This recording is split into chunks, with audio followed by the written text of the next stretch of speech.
Ashama akkam jirtan baga jala bultii ayyaana irreechaa bara 2015 nagaan geessan. Muummichi ministeera Itoophiyaa Dr. Abiy Ahmed ayyaana irreechaa baranaa sababeeffachuudhaan jala bultii irratti ummata hundumaaf ergaa dabarsaniiru. Ergaa isaan dabarsan kanan isinii dhiyeessa. Mata dureen ergaa muummicha ministeeraa irreecha hiree wayyoomaa jechuudhaan jalqaba. Kabajamaa abbaa sirna gadaa ummata Oromoo, kabajamtoota ummattoota Itoophiyaa hunda dura baga bacaqii gannaa dabartanii booqaa birraa arguudhaaf geessan baga gammaddan jechuun fedha. Uumaan rakkoo uumamaa fi namtolchee nu dandamachiisee diina xiqqaa fi guddaarra nu aansee ifa birraa nu agarsiisee haa ulfaatu. Oromoon duudhaa sirna gadaarraa dhaaleen ganni darbee birraan yommuu bari'u uumaa galateeffata.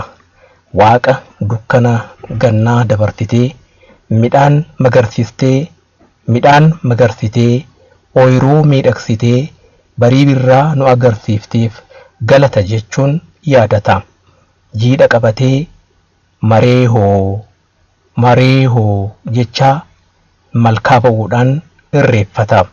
Irreechi birraa hiree galateeffannaa uumaa ganni darbee birraan yommuu bari'u sirna guddaadhaan kabajamudha.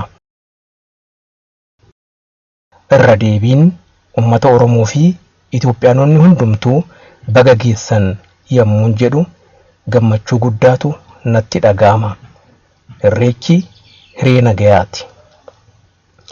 Jamaan irreechaaf malkaa ba'u irreecha yookaan jiidha harkatti qabatee malkaa cuuphee osoo hin irreeffatin dura gaaffii gurguddoo 3 deebisuu qaba. Abbootiin gadaa isin waliif nagayaa, isin uumaaf nagayaa, isin uumamaaf nagayaa kan jedhu gaafatu. Jamaan irreecha qabatee malkaa bu'es malkaa tuquudhaan dura nagayaa jechuudhaan deebisa. San booda irreechaan malkaa tuqee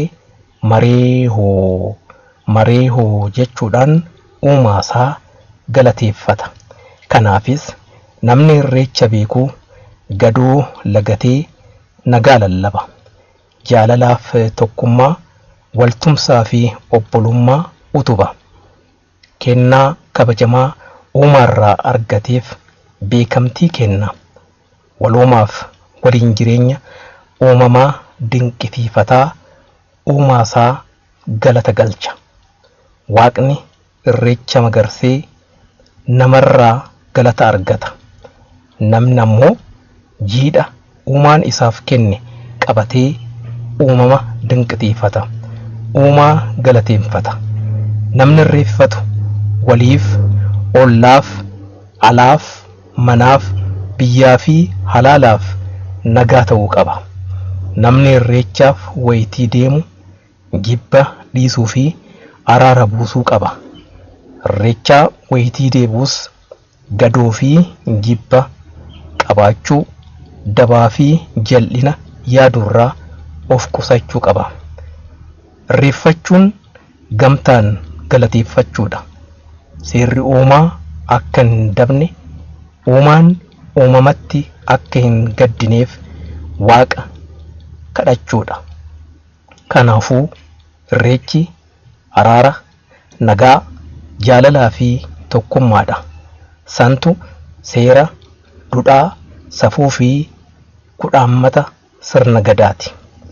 Irreechi hiree qulqullummaati. Irreechi yaadaa fi qalbiin qulqullaa'uu barbaada.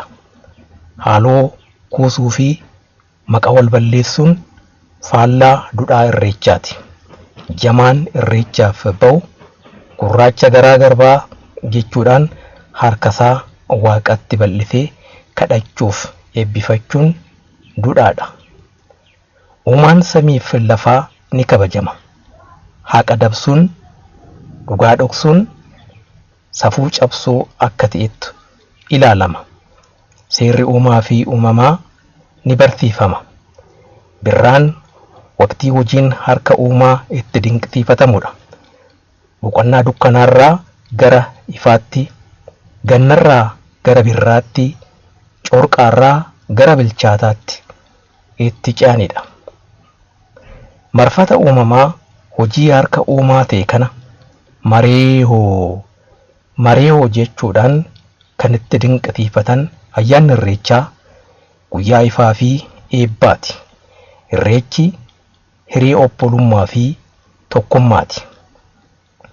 Sirna gadaa keessatti waliin hojjechuu fi nyaachuun, waltumsuu fi wal bira dhaabbachuun, haqaaf falmuu fi waliif birmachuun duudhaa ganamaa isaati. Dhuga tokkummaa hiree obbolummaati. Humna gamtoomaa, madda jaalalaa, burqaa michummaa fi waliin jireenyaa ta'ee kan tajaajiludha. Duudhaan guddaan kun dhala namaa hunda walqixa ilaaluudhaaf kabajuu, hubachuu fi itti dhiyaachuudhaan kan badhaadhedha. Kanaafis jamaan bahee sirna irreeffannaa kana kabajuu fi uumaa galateeffatu.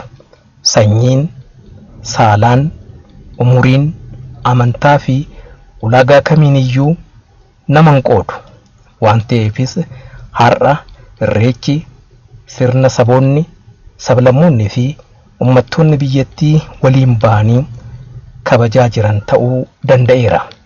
Itoophiyaanota bira darbee tuuristoota idil addunyaa hawwateera. Nuti akka biyyaa fi uummataatti sirnoota aadaa fi amantaa wal danda'uu fi waliin jireenya jajjabeessan hedduu qabna. Mudaa walirraa barbaaduurra ilaa fi ilaameen wal dhaga'uu jajjabeessa. Gadoo fi jibba leelisuurra nagaa fi dhugaa jaalachuu cimsa. Jireenyi akka feetee fi dhibaa'ummaan kan keenya miti. Waan hundaaf seera qabna. Safuu fi safeeffannaan jiraachuudhaaf dirqamna. Gootummaa malee gantummaan nun ibsu. Seenaa keessatti tokkummaan malee garaagarummaan kabajamnee sodaatamnes ta'ee injifannee hin beeknu.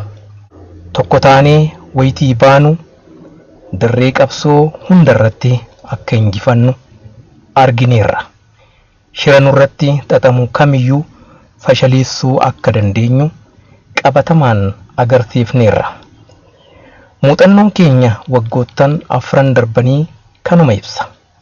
Diinonni keenya kufan wayitiinuun jedhan kaanee, diigaman wayitiinuun jedhan ijaaramnee argaa dhufaniiru.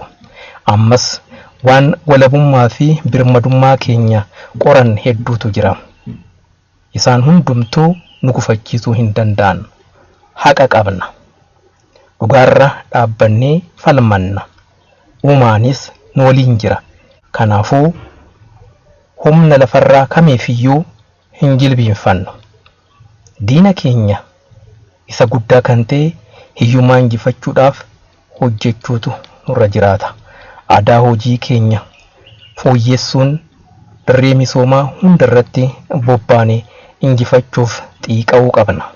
Humni dandamannaa keenya amma dammaqnee, amma ijaaramnee tokkummaa keenya cimsinee fi qabatamaan hojjennee agarsiifne hammam akka ga'u muuxannoo keenya yeroo rakkoo kanarraa baranneerra.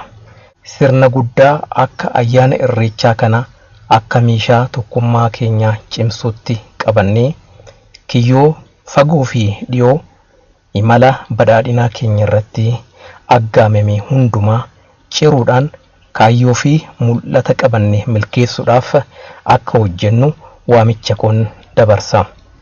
Dabalataanis irreechi bara kanaa kan boqonnaa haaraatti ittiin ceenuu fi injifannoo irratti injifannoo ittiin dabalannu nuuf haa ta'uun jedha. Gadaan qofaa fi gabbina. Barri kan milkii fi injifannoo nuuf haa ta'u. Abiyyi Ahmad, Muummicha Ministeeraa Itoophiyaa.